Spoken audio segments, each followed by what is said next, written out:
So the roots are important because within the roots, that's where you can absorb the nutrients out of the earth so the plant can be strong to gain and produce fruit. So what I'm saying in a simple nutshell is that without your roots and your culture, you're going to be lost out there in the world. So it's very much important for us to maintain the roots. And I like all the concept about the International Roots Festival. Yes, because we can come and show the world that we're cultural, we're spiritual, and this is Africa. Okay, Sisla came here, and so many people anticipated that Sisla was only going to perform, and that would be it. But we saw Sisla in almost so many other engagements. Sisla, can you explain a bit more of that? Well, honestly, I've done a lot of shows all over the world, and I've inherited a whole lot of fans, millions of fans, and I've been singing about Africa and black people returning to Africa. Now you got my brothers and sisters out there in the Western diaspora from the Caribbean right around to the other mainlands such as England, Canada, Europe, and you can name it. They wanted to come to Africa, but sometimes the financial deficiency and as a black people living out of their homeland against their own force and will and need to return back to Africa, and we'll have to go through all these complications in such as acquiring visa. It's just not right. So I deem it perfect, where in which I would just be on an excursion, just tour Africa, because I've seized this opportunity to highlight to the world that Africa is beautiful and Gambia, excuse me, your future is bright. So I just promote, publish, and conceal not.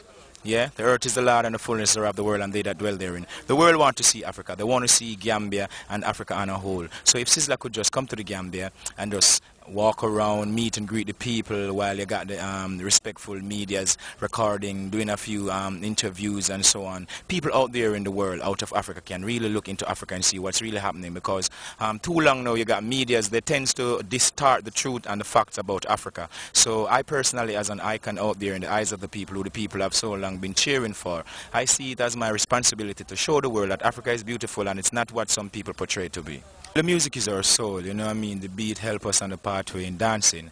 And you must know that music is in our soul from that time till this time. And Africa is music. Music is Africa. All those dances, those styles, what you see coming from the tribe, it is really embedded within I and I. It's an inborn concept, you know? So we're not different. This is Africa. All black people belong to Africa. It doesn't matter anywhere you are in the world, and your culture is from Africa. So it's easy for you to really grasp onto things in Africa once you're off the line here. Okay. Any final messages as regards the engagements in the Gambia and the roots in general, particularly, maybe? Oh yes, for sure. Continue to uphold the precepts and principles of our foundation of Mama Africa, because all these principles and foundation and these cultural, tribal activities going on within our own conscious spirit system, it's really there to aid us along the pathway of life, and we should not step from it, because the Most High is a lamp to thy feet, a light to thy path, and we respect very much all these culture going out there in the world. It helps us to ward off the evil. So I think we should avert from the colonial ways and look towards Africa with a bright future. Educate yourself, keep Africa clean, don't give up your land, don't sell Africa to no one, keep it for yourself, my people. It's yours, you've inherited it. And the Most High has done a great deal when he had created the heaven and the earth and the beautiful people. And we don't only speak for Africa and we speak for all the beautiful people out there, all the beautiful nation. Africa is the cradle for civilization, and everyone in the world depends upon Africa. Can you give us a 10-second a cappella of one of your best out of Sisla songs? Now that I'm here in Africa, I'll sing this song. Black mothers in Africa, you bore us as your children. They've taken us to a faraway land, but we're here again.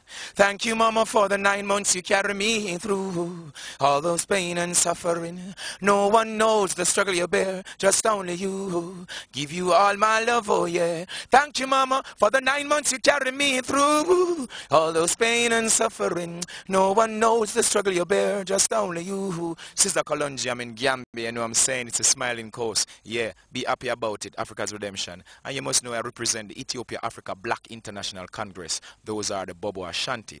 And I also represent the Nyabingi Theocracy Order of His Majesty, the Nyabingi Congo man.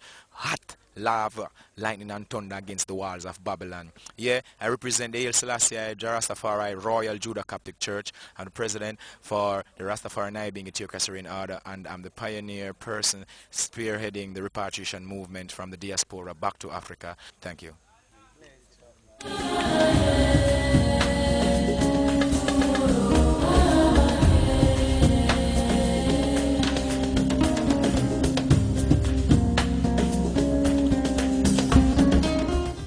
Can you give us, I will not say a breakdown, but I mean, the outcome of most of these engagements so far as regards the routes? For me, this is the most successful Rose Festival I've ever witnessed or even heard of in the history of this country. Because since day one up to now, all the plans that we have on the itinerary of the Rose Festival were implemented effectively. And when I say effective, I mean from the minister, everybody, the whole team, the National Organizing Committee, His Excellency the President of the Republic, everybody actually came to support the Rose Festival. The artists that we brought from outside, the artists from this country, all participated immensely for us to achieve this success. Because this was what we wanted. We wanted to make sure that let the whole world know that Gambia is a unique country. Gambia is a country where anybody from anywhere in the world can come and live peacefully. For my own instinct, I think in the next 2 years we're going to double the numbers, because I think the Gambia has all the potential that needs to have in any country to have certain kind of event in this kind of magnitude and even beyond that. Because if you have people like Julius Garvey, Dr. Rasidi, Mr. Mutabaruka, and Austin from the United States. Yeah, you want Austin, Dr. Dowry, of course, it's a Columbia and his band, and people from the UK, the US, and the other members also. Even, we even got members from the sub-regional market. So everybody appreciated what the Gambia has offered to them. Welcome back to the expedition. I am Modu Bajan. It is of course a sporting event, but this engagement has many unique features. It has the boat race as its core activity, as we shall see soon. It was very colorful and solely an enticing occasion. This water sport brought together various themes including the Serere. A Senegambian tribe is dominantly associated with traditional fishing.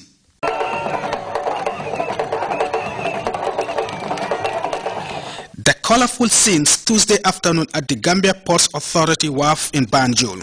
A spectacular cultural display inside the waters of the Atlantic Ocean by the fishing community as hundreds if not thousands of spectators stormed the seaside to catch a glimpse of the traditional boat racing, famously known locally as regatta. Most of us might be obsessed with football, volleyball, cricket and other sports borrowed from the West. But it might interest you to know that several decades ago, there existed some exciting traditional sports, which were once upon a time the darling of Gambian sports.